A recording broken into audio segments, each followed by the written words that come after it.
AFP. Les motivations du chauffeur de la camionnette qui a fauché mardi des cyclistes et des passants à New York, tuant 8 personnes, dont 6 étrangers, et en blessant 11, étaient mercredi au centre de l'attention des autorités américaines. Le président américain Donald Trump a évoqué sans attendre l'organisation État islamique et a ordonné un renforcement du contrôle des étrangers souhaitant entrer aux États-Unis. Si la piste djihadiste était avérée, ce serait la première fois que Donald Trump est confronté à un attentat de ce genre d'une telle gravité depuis son arrivée à la Maison-Blanche. Nous ne devons pas permettre à l'aide de revenir ou d'entrer dans notre pays après les avoir vaincus au Moyen-Orient et ailleurs. Assez, a déclaré M. Trump sur Twitter. Plusieurs médias ont indiqué que le chauffeur de la camionnette, un Ouzbek arrivé aux États-Unis en 2010, avait crié « Allah Akbar, Dieu est le plus grand » en sortant de son véhicule. L'identité du suspect n'a pas été diffusée par les autorités. La police a simplement indiqué qu'il avait 29 ans et qu'elle ne recherchait pas d'autres suspects. Selon plusieurs médias américains, il s'agirait de Saiful Yosepov, habitant dans le New Jersey, où la camionnette a été louée.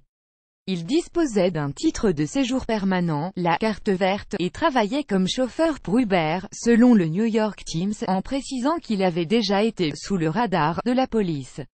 Le président ouzbek, Shavkat Mirzoyev, a promis mercredi dans un communiqué de coopérer, avec tous ses moyens, à l'enquête sur cet acte terroriste. Plusieurs centaines de citoyens de l'Ouzbékistan, ex-république soviétique à majorité musulmane, combattent au sein des groupes djihadistes en Irak et en Syrie, selon les estimations des services de sécurité russes. Il s'agit du premier attentat meurtrier à New York depuis la spectaculaire attaque contre les tours du World Trade Center en septembre 2001. Parmi les 8 personnes décédées figurent 5 Argentins et une Belge, ont indiqué Buenos Aires et Bruxelles.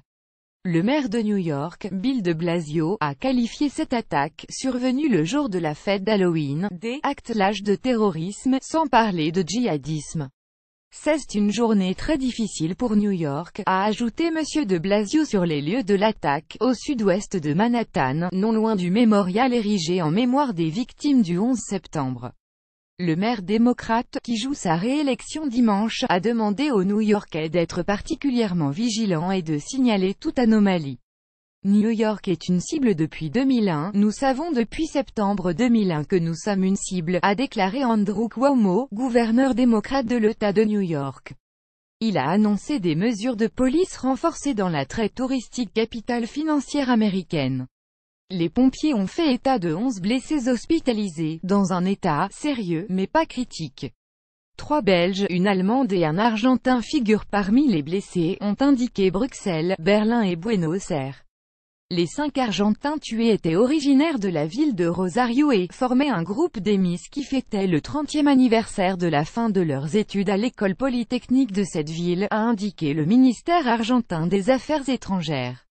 Le président argentin Mauricio Macri s'est déclaré « profondément affecté ». La Belge tuée, originaire de Roulers, dans les Flandres, visitait New York en compagnie de sa sœur et de sa mère, a indiqué le chef de la diplomatie belge Didier Reynders. Suspect blessé et opéré. La police a indiqué que le suspect avait été touché par balle au ventre et hospitalisé.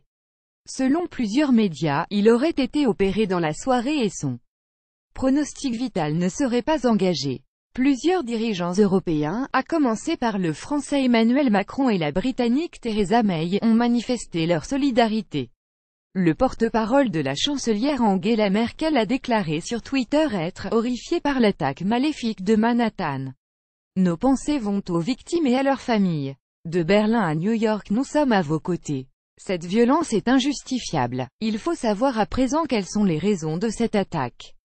La lutte contre le terrorisme est l'affaire de tous, a relevé Sigmar Gabriel. L'attaque a eu lieu juste après 15h-19h GMT le long de la rivière Hudson, où se pressaient de nombreux cyclistes et passants. Défilé d'Halloween. Beaucoup étaient déjà déguisés pour fêter Halloween et participer au grand défilé costumé qui se tient chaque année à Greenwich Village. Défilé qui a eu lieu plus tard comme prévu, mais avec des mesures de sécurité renforcées. La camionnette a foncé sur la piste cyclable et le couloir de promenade qui longe la rivière Hudson vers le sud, sur près d'1 kilomètre, renversant cyclistes et passants, avant de percuter un autobus et d'être obligé de s'arrêter, a indiqué le chef de la police, James O'Neill. Le chauffeur est alors sorti de son véhicule, armé d'un fusil à air comprimé et d'un fusil de paintball. Les policiers ont tiré sur lui et l'ont appréhendé.